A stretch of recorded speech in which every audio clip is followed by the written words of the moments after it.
Le premier modérateur peut déjà monter sur le podium. Dr Balagna de Turin, Paris,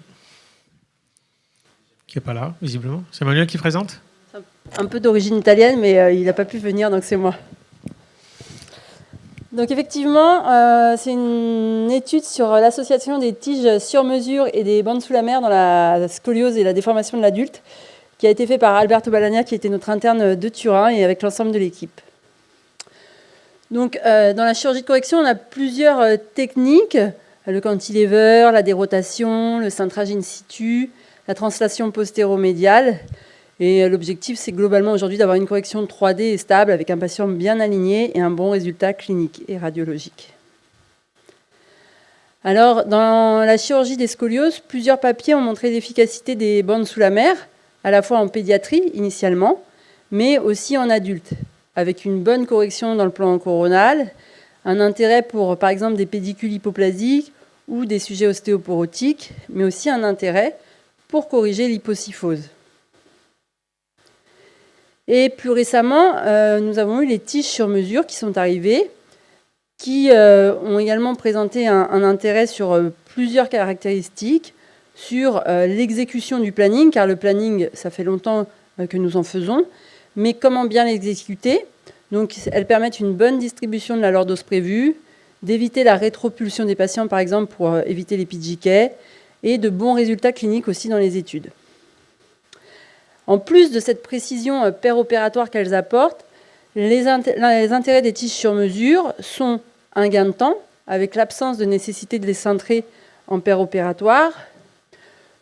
A priori, moins de rupture de tige, car il y a moins d'effraction sur la tige parce qu'elles sont usinées au préalable. Et une bonne longueur initialement, sans avoir recours à la babinette en péropératoire. Donc l'objectif de cette étude, c'était d'évaluer la correction par montage hybride, vis plus bande sous la mer thoracique et tige sur mesure, à la fois bien sûr sur la correction sagittale et les complications. Il s'agissait d'une étude rétrospective monocentrique avec des patients de plus de 18 ans, une scoliose, une chirurgie primaire et le montage hybride. On évaluait donc principalement les paramètres sagittaux avec la cyphose, l'ensemble des autres paramètres. Et on avait également fait une analyse en sous-groupe en fonction du type de déformation et des types de cyphose.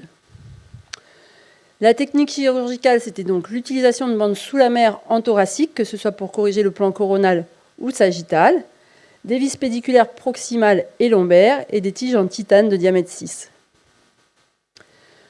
On a 52 patients sur la cohorte, un âge moyen de 45 ans, une majorité de femmes, un recul moyen de 2 ans, beaucoup de scoliose vieillie idiopathique, environ 32, 14 dégénératives et 6 autres déformations. Alors si on regarde la cohorte globale, on voit qu'il y a une très bonne correction de la lordose lombaire, ce qui est significative, sans différence par rapport au planning de la tige sur mesure. Il y a également une bonne correction de la rétroversion pelvienne, similaire au planning. Une correction de l'alignement global satisfaisante, similaire au planning. Et en revanche, on n'a pas de différence sur la cyphose thoracique sur la cohorte globale. Si on s'intéresse au groupe des scolioses uniquement, chez les patients hypocyphotiques, on observe une correction significative de la cyphose en post-opératoire chez ces patients adultes.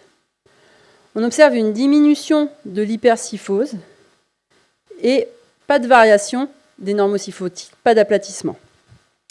Et voilà le cas de cette patiente qui avait une scoliose dégénérative, une forte gîte latérale, un dos plat avec un planning avec des otéotomies de Smith-Peterson et de Ponté, une correction de la cyphose et le résultat post-opératoire assez proche. Alors comment on les utilise dans le service ? On les utilise comme avant, nous on fait la technique du domino, avec la tige précintrée qu'on coupe, qu'on utilise sur la convexité de la lombaire, pour avoir un bon alignement sagittal dans notre plan lombaire.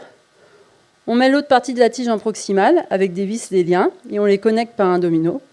Puis on met la tige contralatérale, et à la fin, on utilise la tension des bandes. Donc voilà le cas de la patiente après planning et post-opératoire. On s'est aussi intéressé à la répartition du point d'inflexion. Un des risques de la mauvaise correction de lordose, c'est d'avoir un point d'inflexion trop haut, une rétropulsion du patient et la survenue de PGK. Et on observe sur la cohorte globale qu'on a une baisse du point d'inflexion de 1 niveau, aussi sur les scolioses hypocyphotiques, Sur les scolioses normosyphotiques, sur les hypersyphotiques, il n'y a pas de changement, mais le point d'inflexion est déjà bas. Et sur les autres déformations aussi. En termes de complications, on a eu 10% de PGK, ce qui est dans la partie basse de ce qu'on peut retrouver dans la littérature, et une rupture de tige.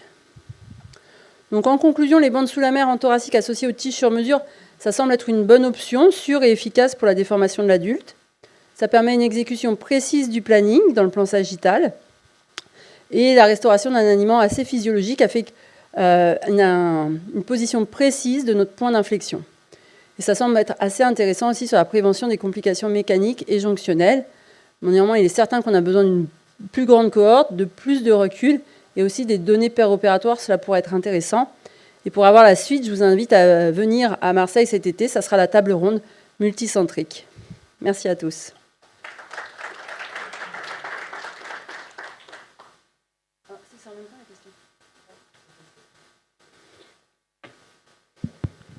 Est-ce que vous avez des questions dans la salle? En attendant, merci Emmanuel. Le point d'inflexion, tu as observé qu'il a baissé d'un niveau en moyenne. Mais est-ce que c'était votre planification était, je veux dire, est-ce que ça correspondait à ta planification ou c'est juste une observation? Ça correspondait, oui, à la planification dans la plupart des cas. Et comme tu as vu l'exemple de la patiente avec le grand dos plat, donc c'était un des objectifs. Et sur les patients qui étaient relativement bien alignés, on va dire, l'objectif, c'était surtout pas de l'augmenter aussi, sur les idiopathiques vieillis. Ok. Et autre chose, est-ce que tu as regardé si le nombre de liens rentre en compte dans l'adéquation entre ton planning et la réalisation? Tu mets plus de liens, moins de liens, est-ce que ça change quelque chose ou vous faites toujours pareil? Moi, j'essaie de les répartir. S'il y a une déformation coronale en thoracique, je vais plutôt les mettre dans la concavité. S'il y a juste une déformation sagittale, comme on le voit sur certains de lombaires avec le dos plat au-dessus de compensation, je les mets alternativement à droite et à gauche, en essayant de répartir de manière un peu homogène sur les vertèbres, mais je n'ai pas compté la répartition. Je pense que ce qui compte, c'est une bonne libération osseuse et les implants aussi proximaux et distaux associés. On peut avoir le micro dans la salle, s'il vous plaît?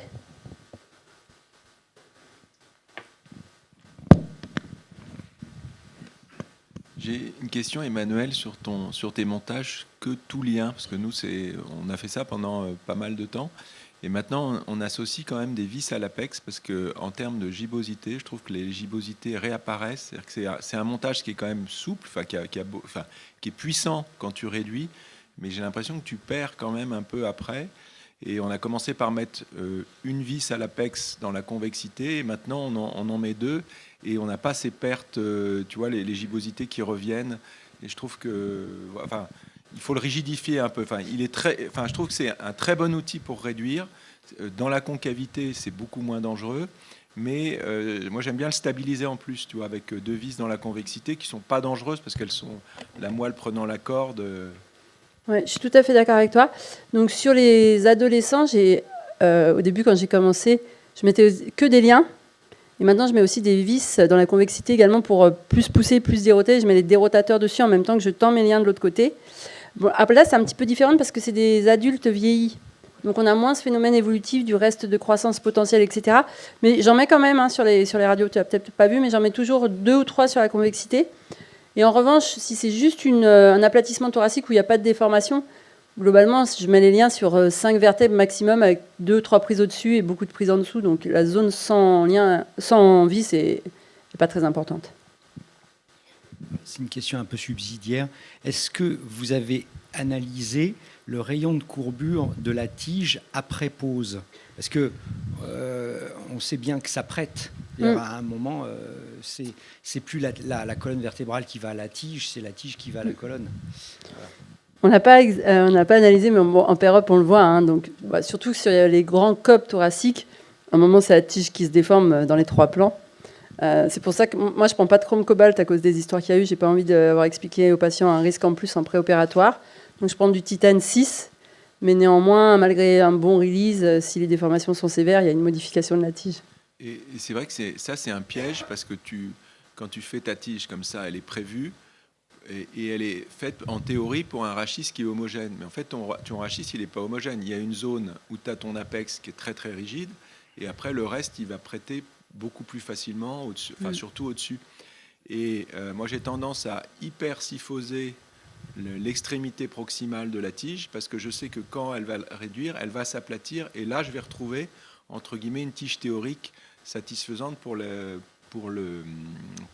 mon équilibre sagittal. Et c'est ce qui me fait peur, moi, avec les tiges précintrées. Ouais. Parce Alors, que ce qu'ils font, systématiquement, ils rajoutent 10 degrés. sur la à l'apex. concavité, quand tu as une courbure thoracique. Ouais, Ouais. voilà, ils rajoutent 10 degrés. Mais ils font pas cette hyper syphose que tu fais, qui sera la forme de ta tige définitive. Et c'est ça qui m'embête, moi, avec les tiges précintrées. Ouais, après, moi, je suis vraiment un gros release à l'apex. Et je ne fais pas que des arthrectomies inf. Et j'essaye jamais... Enfin, je ne mets pas de réducteur sur mes implants proximaux. Donc, il faut vraiment que ça arrive à tomber comme il faut, sans forcer, quoi. Sans avoir l'effet... De toute façon, porte-manteau, la quoi. partie supérieure du montage, c'est juste de l'accompagnement. Ouais. Enfin, j'essaye de l'insérer comme ça, en tout cas. Je suis désolé. Très rapidement, s'il te plaît, parce qu'il faut qu'on... Ouais, bon, merci. Donc on va appeler l'orateur suivant, Monsieur Desèze, analyse des habitudes de prescription des corsets en France et de leur efficacité dans la scoliose idiopathique de l'adolescent.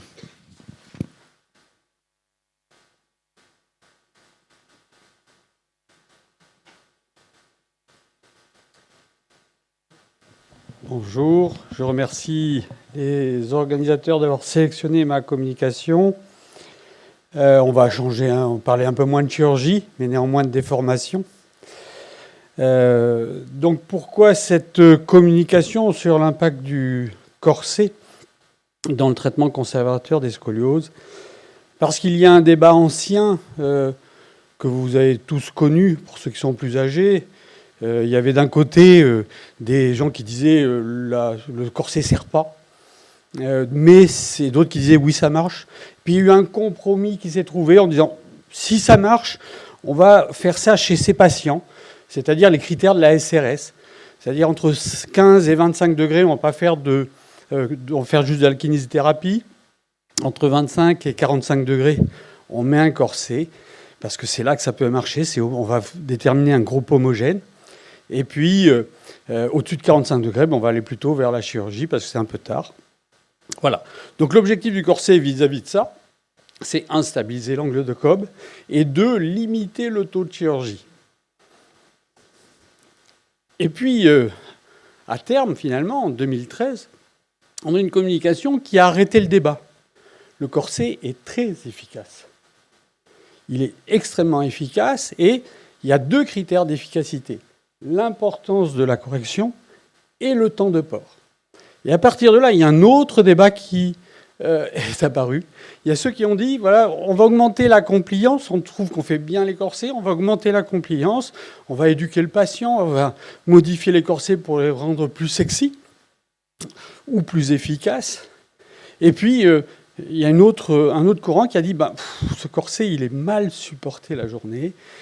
Donc ce que je vais essayer de faire, c'est traiter plus tôt, en hypercorrection, et en mettant des corsets que la nuit, parce que ce sera mieux toléré. C'est un pari qui a été pris. Et l'idée, c'était de voir ce que donne dans la pratique courante ce pari qui a été pris dans des études. Donc on a fait une étude rétrospective sur 1 an sur le territoire français, avec un suivi d'1 an. Comme on a fait, on a demandé à 5 sociétés d'orthoprothésie qu'on connaissait dans la région, de demander sur la France s'il y avait des prescripteurs qui étaient d'accord pour qu'on fasse le suivi des patients quand ils prescrivaient un corset, donc sur 8 villes, et 9 prescripteurs ont été analysés. On a inclus donc des patients qui donnaient un accord de suivi oral, avec une prescription d'un corset pour une scoliose idiopathique juvénile ou de l'adolescent, avec un RICER inférieur à 5. Les paramètres dépendants étaient l'âge, le RICER, l'angle de Cobb initial, le genre, le temps de port quotidien recommandé, la correction sous corset dans les 3 premiers mois, et puis on a aussi catégorisé les patients selon les critères de la SRS, finalement pour essayer de regrouper tous ces critères, je suis en deçà des critères habituels de traitement par corset. Si on prend les critères de la SRS, je suis exactement dans les critères, où je suis au-delà, puisqu'il y a des gens qui traitent plus tardivement. Le paramètre dépendant, c'était l'évolution de l'angle de Cobb à 1 an qu'on mesurait sur une radio sans corset. Et puis, on classait aussi pour voir l'évolution habituelle. On disait que c'était mieux quand il y avait plus de 5 degrés d'amélioration sur l'angle de Cobb, stable entre moins 5 et plus 5, et aggravé au-delà de 5. Bon, je passe sur l'analyse statistique. Il y avait des variables quantitatives, qualitatives, et puis une régression logistique. Voilà les résultats. Vous avez à gauche, tout à fait à gauche, je ne sais pas si c'est très clair pour vous, mais en gros, je peux vous éclairer. C'est une population majoritairement de patients qui correspondent aux critères de la SRS, c'est-à-dire 13 ans d'âge moyen, voilà, avec un angle, avec des RICER 0, 1, 2 majoritaires. Voilà. Et sur cette population, ce qu'on peut voir, c'est que 60% presque des prescriptions, des recommandations de traitement sont inférieures à 12 heures. Et uniquement 40%, 42% de prescriptions au-dessus de 18 heures de port quotidien. Il n'y avait quasiment pas de prescription il n'y en avait pas, entre 12 heures et 18 heures. C'est vraiment, soit on prescrit 18 heures, soit on prescrit quasiment un corset nocturne hypercorrecteur de fait. Et si on regarde les impacts ici, on peut voir ici tout de suite que on va le réanalyser, on va aller plus loin, mais que là, ce qui va faire que le corset, l'angle de Cobb va évoluer, c'est le temps de prescription, c'est très net. Plus le temps de prescription est court, plus l'angle de Cobb va évoluer. Et évidemment aussi, l'angle de Cobb initial et l'absence de correction sous corset.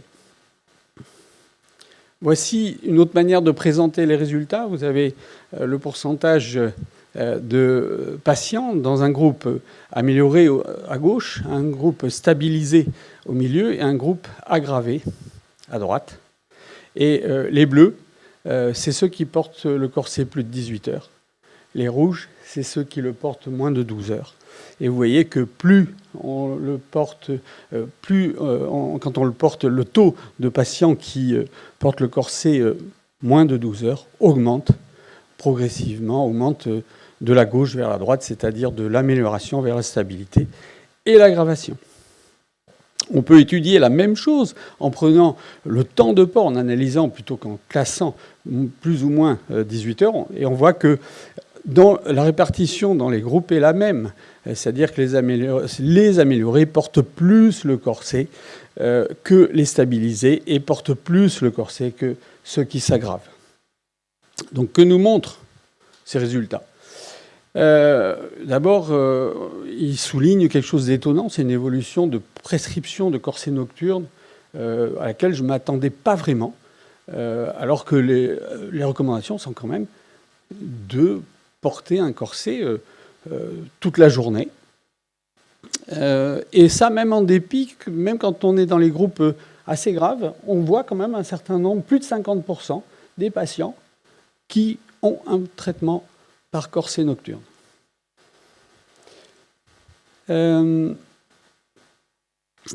Et ça, en dépit quand même d'une proposition initiale.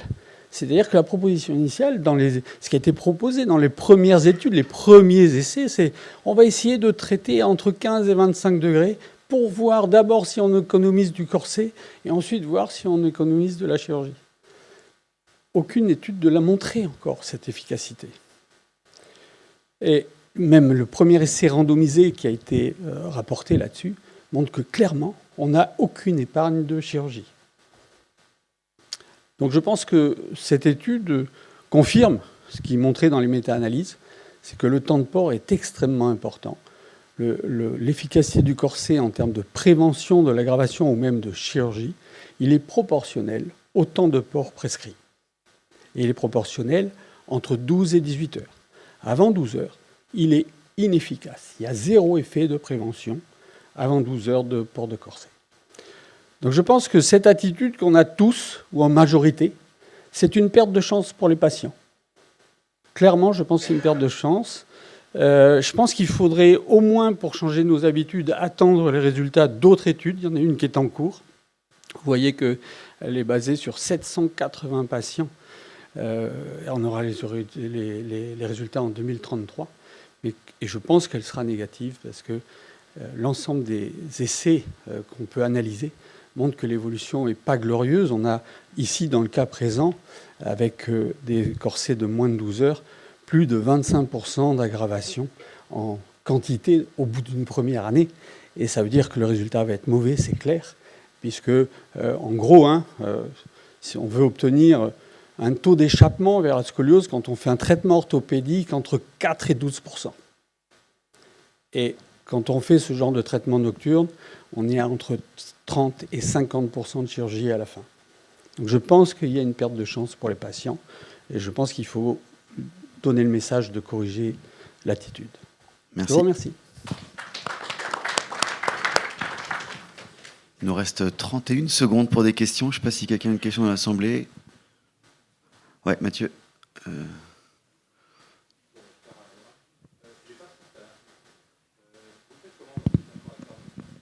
Alors, c'est pas moi qui le fais.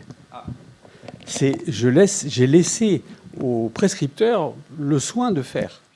C'est-à-dire, j'ai demandé ce qu'ils faisaient. J'ai pas fait, moi, l'hypercorrecteur. Moi, je ne fais pas d'hypercorrecteur. Je fais un traitement basique. Parce que hypercorrecteur nocturne, c'est très large comme définition. Est-ce que vous translatez votre patient? Est-ce que vous appuyez dessus? Est-ce que vous faites des bendings dans votre corset? Vous voyez ce que je veux dire? Je sais pas. Moi, j'ai un canet. Vous voyez, à Caen, ils vont pas forcément faire l'hyperco de la même façon qu'on le fait à Lyon, qu'on le fait à Paris. Je suis absolument d'accord avec vous, mais je vois aussi que dans cette étude, je ne l'ai pas bien rapporté, mais il y a à peu près 20% des prescripteurs qui ne font pas le contrôle avec corset. C'est un souci. C'est un souci. Je suis d'accord. Moi, j'avais deux questions, parce que les corsets, on s'intéresse énormément aussi à Caen, historiquement. La différence entre le temps de prescription et le temps de port, vous l'avez ou pas? Parce qu'on s'est aperçu quand on leur met des t-shirts que finalement le temps de port est toujours inférieur à ce qui est déclaré, sauf chez les très graves à qui on a fait peur. Oui, absolument, je suis d'accord. C'est environ 30% en dessous de ce qu'ils déclarent. Mais les études, elles sont en intention de traiter. Okay. C'est-à-dire que la déclaration est importante. Et si on dit porte-le la nuit, on n'aura jamais un patient qui le portera 12 heures ou plus. Et moi, je suis assez surpris aussi, parce que vous mettez un pourcentage, dès qu'on améliorait la scoliose, ouais. Nous, quand on a repris l'ensemble de la série, alors vos radios, vous les faites, les radios de contrôle, elles sont faites après 48 heures sans corset ou juste à la sortie? Non, pas juste à la sortie, mais après une journée. Ok, parce que nous, on a vu une petite différence, et finalement, les corrections même sur les juvéniles, nous, on en a retrouvé à terme que sur des hypercorrecteurs. Sur les corsets, alors chez nous on utilise des CTM, on ne fait pas de lyonnais, mais sur les corsets non hypercorrecteurs, moi je vends toujours aux patients où on vous stabilise, où on essaie de limiter les gravations, mais j'ai jamais, sur la série qu'on a revue, c'était moi ma thèse de médecine, on n'a eu aucune amélioration. Alors ça c'est une question de gestion, parce que moi j'ai 30% d'amélioration dans mes séries. 30% d'amélioration dans votre série sur des... Moi, mais c'est perso, pas celle-là. Ma série perso de suivi, j'ai environ 4% d'échappement chirurgical qui va à la chirurgie et 30% d'amélioration, oui, de plus de 5 degrés. D'accord. À terme, à 2 ans après l'arrêt du corset. Ok, c'est pas ce qu'on avait nous. Sur des hypercorrecteurs? Non, les hypercorrecteurs, pour tout vous dire, je commence toujours par un CTM ou un like, quelque chose comme ça. Et ensuite, quand je vois que ça commence à échapper, dans les cas où ça échappe, je rajoute un hypercorrecteur nocturne à ce corset-là. Pourquoi? Parce que les études, il y a une Allemande qui a fait des grosses séries en disant je vais faire tout de suite un corset de jour et un corset de nuit en hypercorrection. La Sécu allemande lui a refusé la moitié des prescriptions. Donc elle a une étude assez comparative sur 500 et quelques patients. Et en fait, elle a les mêmes résultats. Donc l'hypercorrecteur nocturne en systématique, en complément d'un corset diurne, n'amène pas grand-chose. Moi, mon impression, c'est que quand j'ai un échappement et que je vais vers un hypercorrecteur, alors je peux rattraper un certain nombre de cas. Merci. On a largement dépassé les 30 secondes. Merci. Donc l'orateur suivant, M. Battesti. Ah, parfait. Étude des paramètres sagittaux globaux et segmentaires de la scoliose idiopathique de l'adolescent et de l'adulte jeune.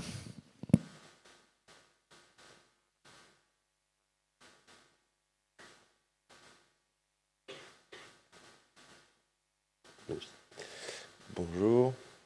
Merci à la SFCR de me faire l'honneur de présenter mon travail de thèse sur l'étude des paramètres sagittaux globaux et segmentaires de la scoliose idiopathique de l'adolescent et de l'adulte jeune, réalisée sous la supervision du professeur Yann-Philippe Charles. Voilà, donc introduction. La scoliose est une pathologie complexe dont la classification en sous-types permet une prise en charge standardisée. Dès 1948, John Cobb a réfléchi à une manière de classifier les scolioses idiopathiques en les analysant de face. En 1983, c'est Howard King qui a créé une classification, elle aussi basée uniquement sur la composante frontale de la déformation. Finalement, Lawrence Lenke a proposé dans les années 2000 une nouvelle classification plus adaptée aux nouvelles techniques chirurgicales. Cette classification départage 6 sous-types de déformation frontale, ajoutant un modificateur lombaire et un modificateur sagittal. On connaît depuis l'importance de la prise en compte des déséquilibres sagittaux dans cette pathologie. On sait que la rotation vertébrale entraîne des modifications dans le plan sagittal réciproques dans tous les segments rachidiens. L'équipe du professeur Abelin-Genevois a mis en évidence 4 grands modèles de perturbation de cet équilibre sagittal dans les scolioses idiopathiques de l'adolescent. On a prouvé que le rachide de l'adolescent évolue pendant la croissance avec une forte interdépendance des différents segments dans le plan sagittal. La question que nous nous sommes posée est la suivante: ces paramètres sagittaux seraient-ils aussi influencés par le type de scoliose selon Lenke? L'objectif primaire de notre étude était d'identifier l'équilibre sagittal global et segmentaire de chaque type de scoliose selon Lenke et les comparer à une population de sujets sains. L'objectif secondaire était de trouver des grands modèles à ajouter à la classification de Lenke. Le design de l'étude était le suivant: un groupe de scoliose, un groupe de sujets normaux. Le groupe de scoliose était divisé en 3 sous-groupes: les scolioses idiopathiques de l'adolescent thoracique, Lenke 1 et 2, les scolioses idiopathiques thoraciques et lombaires à prédominance thoracique, Lenke 3, et les scolioses à prédominance lombaire, Lenke 5 et 6. Les Lenke 4 ont été exclus à cause de leur faible prévalence dans notre échantillon et dans la littérature. Voilà les critères d'exclusion que je ne vais pas développer. Nous avons recueilli des radiographies EOS dans 8 CHU en France. Pour les scolioses, c'était des radiographies préopératoires. Et pour le groupe contrôle, c'était des radiographies de dépistage ou dans le cadre de pathologies sans déformation rachidienne. Nous les avons reconstruites à l'aide du logiciel Keops. Les paramètres sagittaux mesurés étaient les suivants: les paramètres pelviens, les paramètres rachidiens globaux, et les paramètres rachidiens segmentaires, que sont les angles T1, T5, T5, T10, T10, L1, L1, L4 et L4, S1. Nous avons mesuré les apex thoraciques et lombaires, le point d'inflexion thoraco-lombaire, et les paramètres d'alignement globaux, que sont l'SVA de C7, de C2, le DHA, le TPA, le GT, le SSA, l'angle pelvien de L1 et de T4. Notre population a été constituée de 1779 scolioses contre 1115 sujets normaux. Leur âge était à peu près comparable. Le sexe ratio était évidemment différent, ce qui est logique compte tenu de la répartition de la pathologie. On avait quelques différences de proportion dans les maturités osseuses qui ont été prises en compte dans nos analyses en multivariés. Les scolioses idiopathiques thoraciques primaires et les thoracolombaires Lenke 6 avaient une SVA de C7 et de C2 plus faible que la normale.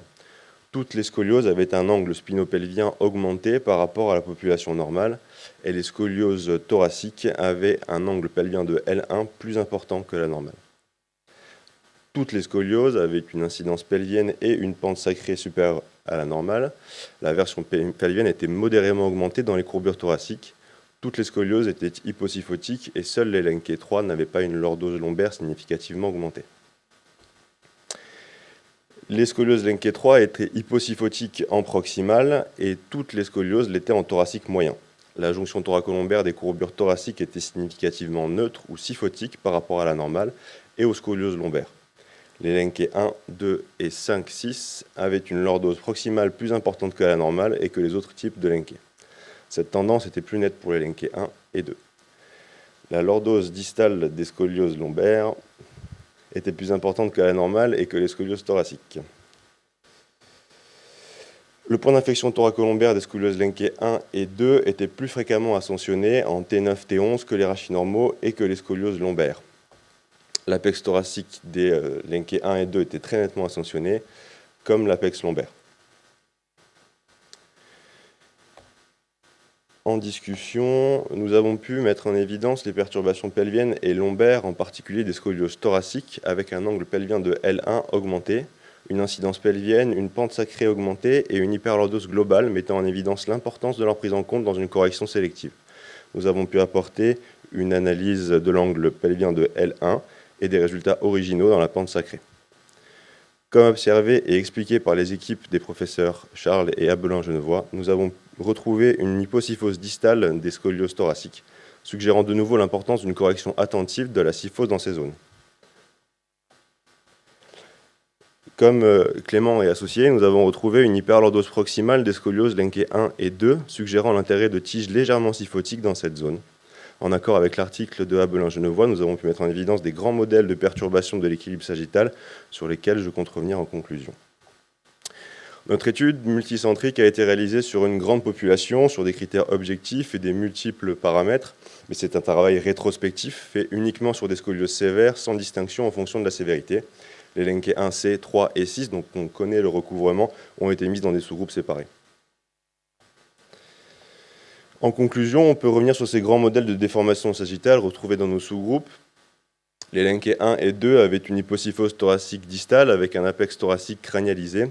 Leur jonction thoracolombaire était modifiée avec une hyperlordose lombaire proximale, une hyposyphose du segment thoracique distal, avec pour conséquence une ascension du point d'inflexion thoracolombaire et de l'apex lombaire. Les Lenké 3 présentaient une hyposyphose à la fois thoracique proximale et distale, avec un apex majoritairement dans la norme. Leur jonction thoracolombaire était neutre. Leur lordose distale était plus importante, probablement adaptée à leur incidence pelvienne au-dessus de la normale. Les Lenké 5 et 6 ne présentaient pas de perturbations majeures dans l'équilibre sagittal. Je remercie toutes les personnes qui ont participé à cette étude, notamment les professeurs Charles et Pesanti. Merci pour votre attention.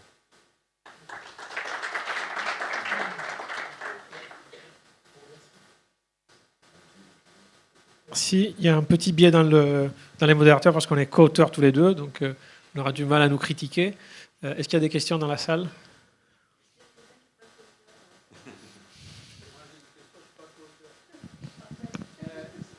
On parle bien de, vous avez bien dit, si j'ai bien compris, que ça a un impact sur les tiges. Le but, c'est d'avoir un impact sur la correction. Le but, c'est de mettre en évidence des modèles de perturbation sagittale et de les avoir pris en compte dans le planning chirurgical. Donc oui, effectivement, ça... On est d'accord. En même temps, c'est quand même une torsion et tout va se modifier quand vous allez modifier cette torsion scoliotique. Donc j'ai du mal à voir la conséquence directe, le calcul qui permet de dire, puisque c'est comme ça, je vais faire tel ou tel cintrage, vous voyez ce que je veux dire, c'est que la modification de la détorsion va déjà entraîner des modifications, si j'ai bien compris. C'est justement le point intéressant parce qu'en fait, par la rotation vertébrale, on crée de la lordose indirectement, et notamment sur la partie lombaire supérieure, dans les courbures thoracolombaires primitives, Lenké 5 et 6. Et donc là, il faut anticiper de ne pas surcintrer, on va dire, en lordose trop haut et mettre le point d'inflexion trop haut. Donc ça, c'est le premier point. Il faut équilibrer entre la rotation vertébrale et la lordose qu'on va créer indirectement. Et on a vu que là, en fait, on a un équilibre sagittal qui est déjà bien aligné, donc il ne faut pas le modifier. Première conclusion, et puis après dans les courbures thoraciques, ça c'est déjà plus connu, je veux dire c'est pas un gros scoop de cette étude, mais il y a quand même la partie distale de la syphose, l'hyposyphose thoracique et le point d'inflexion qui est plus haut, ça c'est la partie la plus difficile à réduire, et là je pense que personne n'a la recette magique pour pouvoir créer le surcintrage nécessaire pour arriver à quelque chose d'équilibré. Conclusion, nous ce qu'on fait en pratique, mais ça c'est un peu de la cuisine interne, on cintre les tiges pour que le point d'inflexion thoracolombaire sur la tige tombe plutôt sur L2, et on espère que ça s'équilibre correctement finalement. Merci Guillaume. Merci. Anne-Philippe, tu fais une radio en Europe pour voir justement est-ce que tu as atteint cet objectif ou... On fait une radio finale, ouais. On passe au dernier.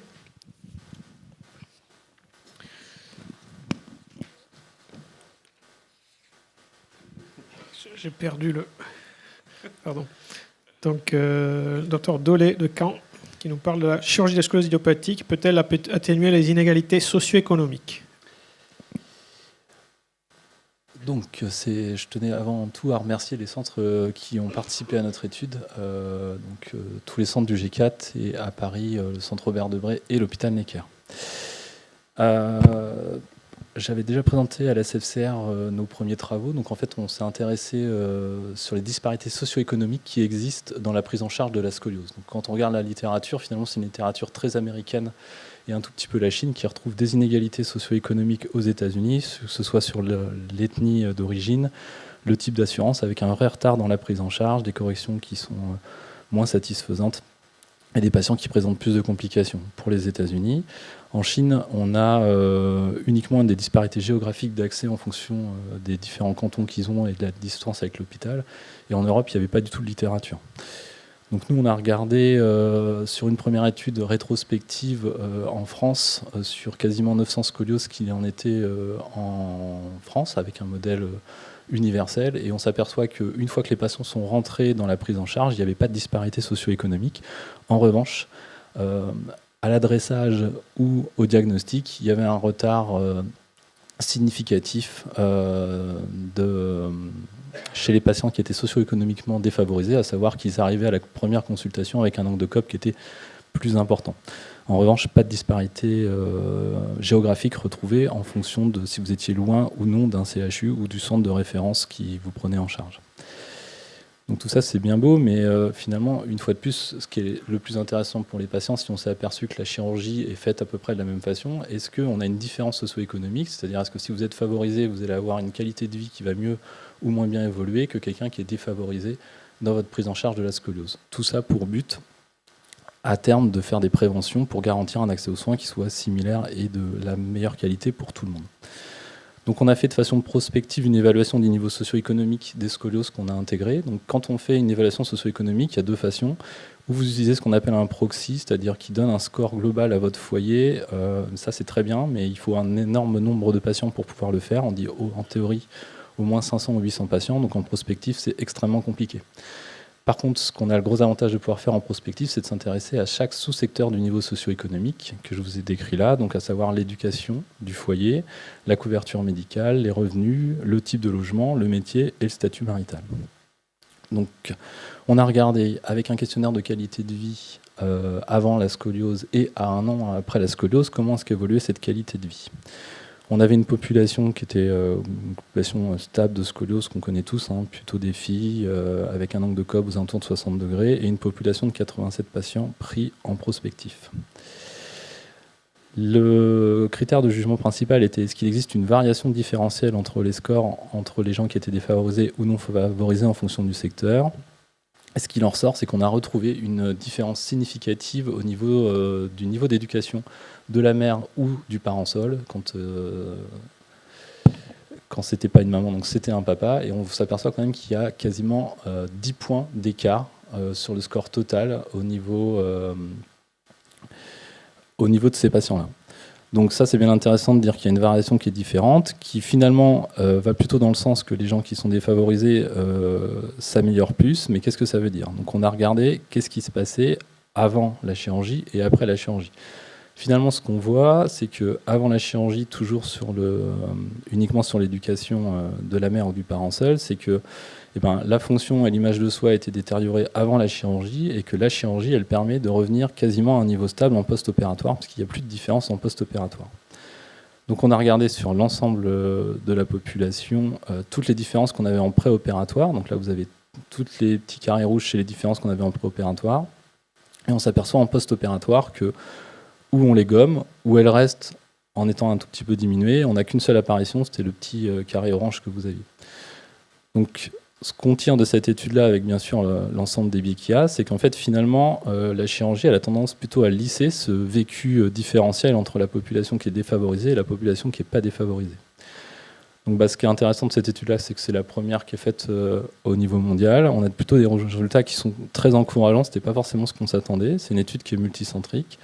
On a été aussi assez satisfait parce que finalement, on a une population avec pas mal de niveaux socio-économiques différents, ce qui fait qu'on n'a pas simplement que des gens très aisés ou pas aisés qui ont accepté de répondre.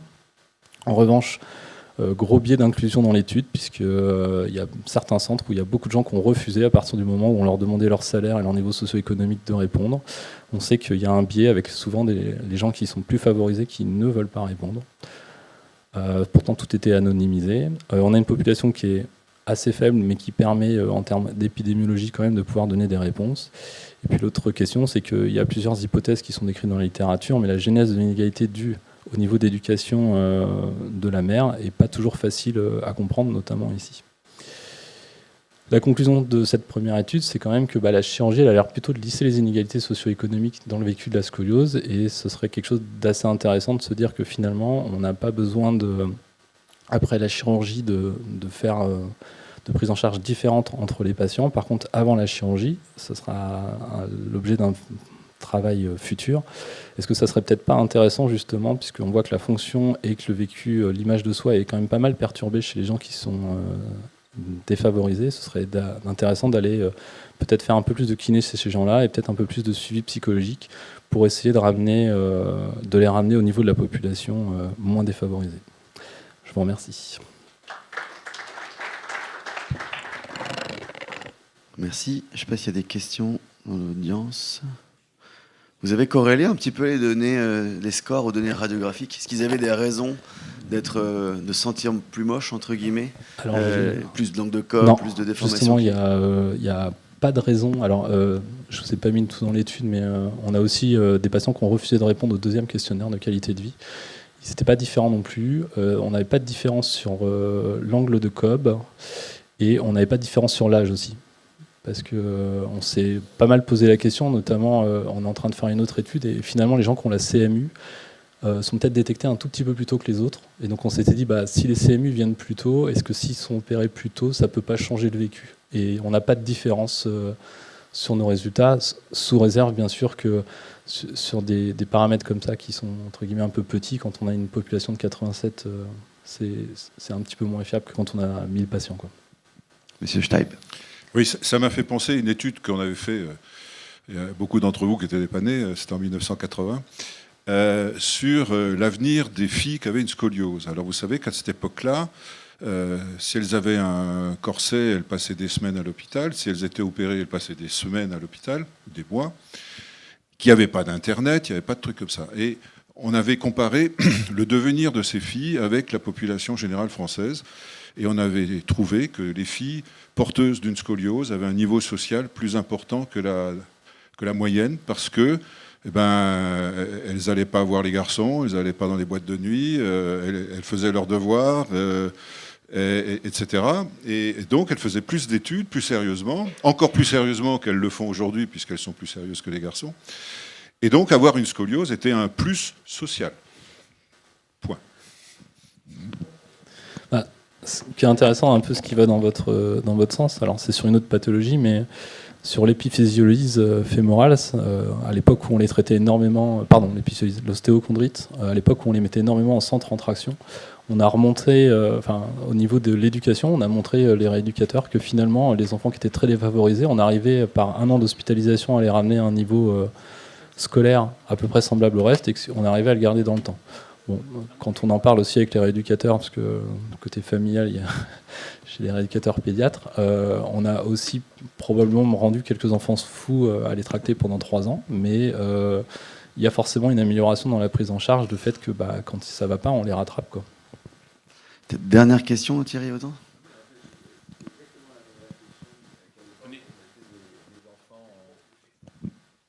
Des enfants en centre de rééducation pendant 1 an, 1 an et demi, et on avait des enfants comme ça qu'on avait rattrapés du niveau scolaire, qui étaient en décrochage et qui se retrouvaient après, même parfois des enfants brillants. C'était étonnant. Ouais, non, c'est étonnant. Après, là, j'avoue qu'on est plutôt, nous, contents d'avoir trouvé ça, parce qu'on s'attendait plutôt à avoir une dégradation, ce qui est quand même ce qu'on voit partout ailleurs. Si les opérer, les encadrer, leur donner de l'attention, ça permet au moins qu'on les dégrade pas plus que les autres, c'est quand même une très bonne chose de le noter. Après, En préopératoire, je ne sais pas ce que ce sera facile, parce que je me vois mal aller voir les gens quand je les prends en charge dans une scoliose en disant est-ce que ta maman elle a fait des études, est-ce que papa il a un bon métier. C'est toujours des choses qui sont difficiles, mais une fois de plus, ça veut dire qu'on peut peut-être proposer à tout le monde et que dans l'eau, il y a des gens qui accepteront ce soutien-là et ça sera bénéfique pour eux, quoi. Il est l'heure de clore cette session. Merci aux orateurs.